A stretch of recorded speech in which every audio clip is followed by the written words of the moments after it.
In this video, we will take a journey into our past. When we say our past, what comes to mind? Which past can we even talk about? An hour ago? A day ago? Or a year ago? So is it simply the fact that these things happen in the past that makes them the past? Or is it our remembering them? If we didn't remember them, would those moments still count as the past? Today we're going to dig into exactly this question. Memories are a miracle that allows us to remember events that happened in the past. We could compare these to folders on a computer. Thanks to memories, our brain forms a connection between itself and reality and stores what is important to us. Unfortunately, there is a problem with memories. Memories are almost like a statue. Just as statues erode, corrode, and change over time due to the effects of nature, memories also change over time as other memories accumulate. There is a difference between how we remember yesterday and how we remember a year ago. This is a bit frightening because memories are one of the biggest parts that make up our personality. While memories prepare us for today, they also affect the decisions we will make in the future. So what does this changing of memories tell us? Actually, the bigger question is, how is a memory stored in our brain? Our brain is quite complex. We'll address this topic separately another time. But for now, we need to make the subject easier to understand. Although the models that simulate our brain have taught and told us a great deal, they still don't come close to a real human brain. These simulations that have been made can't really go beyond imitating the basic parts of our brain. Our brain is a machine that gives us abilities like thinking, feeling, judging, and deciding through the operation of roughly 86 billion neurons. Our brain sends and receives signals across the gaps between cells through incredibly complex synapses using electrochemical root systems. This is how the 86 billion neurons talk. This conversation continues without interruption. A single neuron is connected to roughly 10,000 other neurons. When you consider all these connections together, the total number of connections reaches hundreds of trillions. This is far more than the number of galaxies we know of in our universe. Our existence, as a kind of miracle of these connections, is what gives us our personality. Of course, within all this complexity, some connections had to be weak and some had to be strong. This strengthening happens between two neurons that are triggered at the same time. We could call these a kind of friendship between neurons that like the same things. In this way, by calling in their other friends, meaning by triggering other strong connections as well, they strengthen those connections too. If we step back and look at everything I've described so far, there are billions of neurons, and each processes a tiny part of the incoming external input, forming separate clusters by strengthening their connections with other neurons triggered by that same input. Touch, sight, sound, taste, and feeling. Each of these senses has its own separate region in our brain. In other words, they form separate clusters. We could call these clusters the gears of the machine. They form your personality, that is, your hardware components. Every sensation you receive from the outside, sight, hearing, and so on, triggers these neurons and sets the gears in motion. As with any machine, a gear moving doesn't mean the whole robot is walking. The movement of the gears needs to be connected and consistent in an orderly way. Even as you watch this video, all your regions, eyes, ears, language centers, work in motion to process and analyze the video into your brain. And every bit of processing is etched into the depth of your brain. While watching a video, if the eyes and ears matter most, the brain prioritizes them and pushes other regions into the background.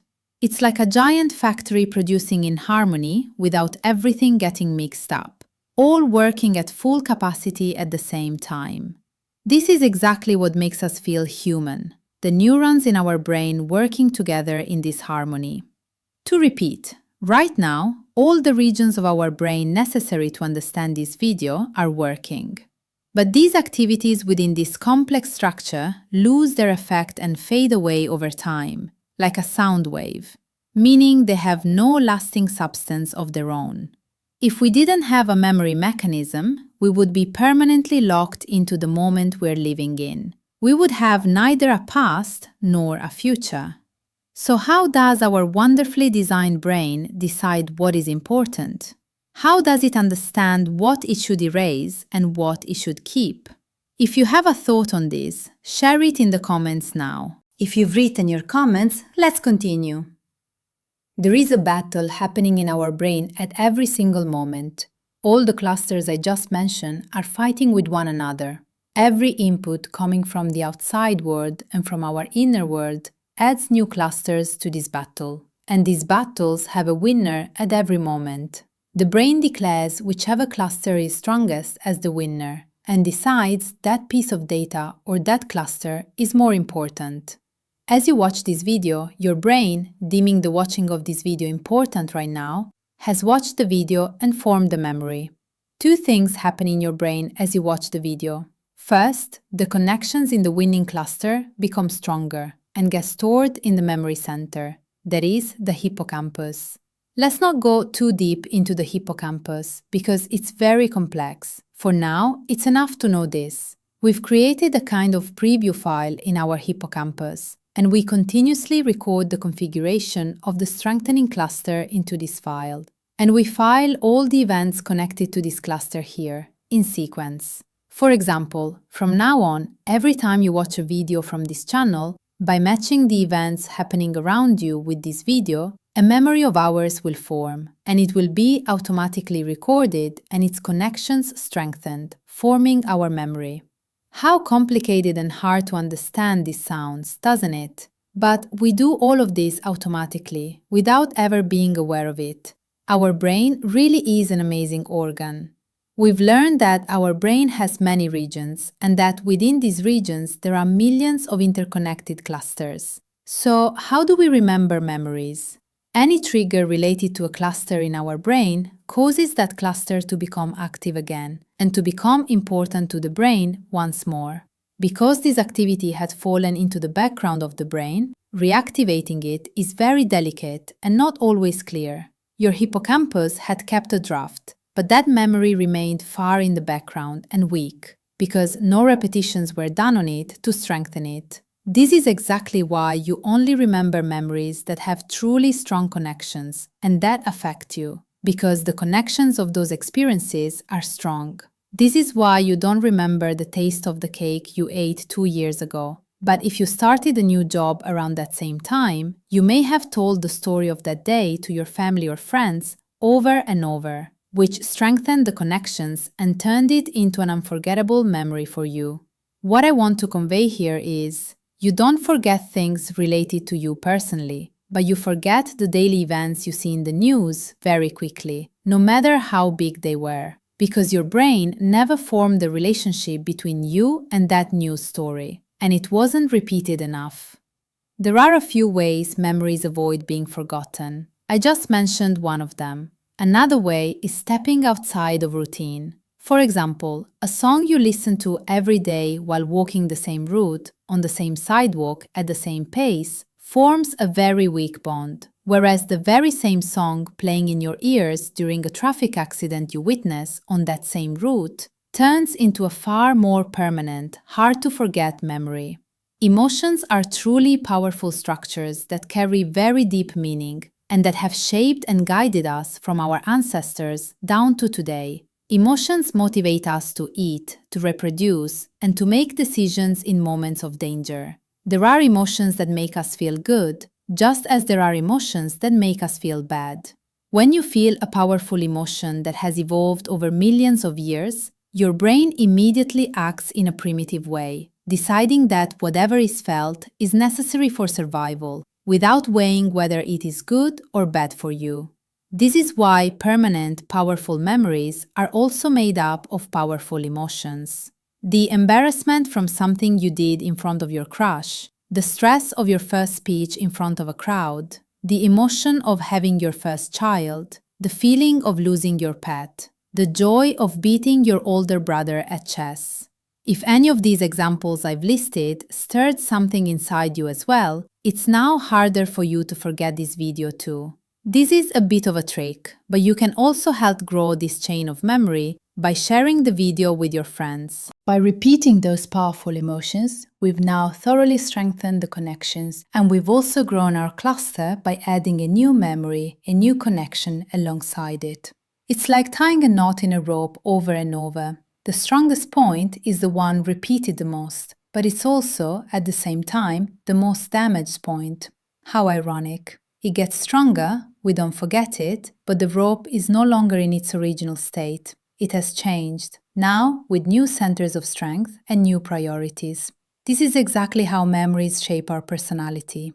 Sleep is also very important in solidifying the connections in our brain. During sleep, your hippocampus repeats the cluster your brain has selected as important, making it more permanent. As I said, this process only happens during sleep. If you don't sleep, you forget what you've experienced. This information could save your life while preparing for an exam or an interview, because if you don't sleep, you forget everything. And now that we've taken care of sleep too, congratulations! You now have an unforgettable memory. Really? Is that so? Some philosophers say that humanity's greatest ability is forgetting. Just imagine never forgetting a single thing that happened in your life. Not just the good events, but the bad ones too, never forgotten. A person could go mad. Personally, I wouldn't want to have such an ability. Let's go back to our topic. We were saying we had formed a permanent memory. Is a truly indelible, unforgettable memory even possible?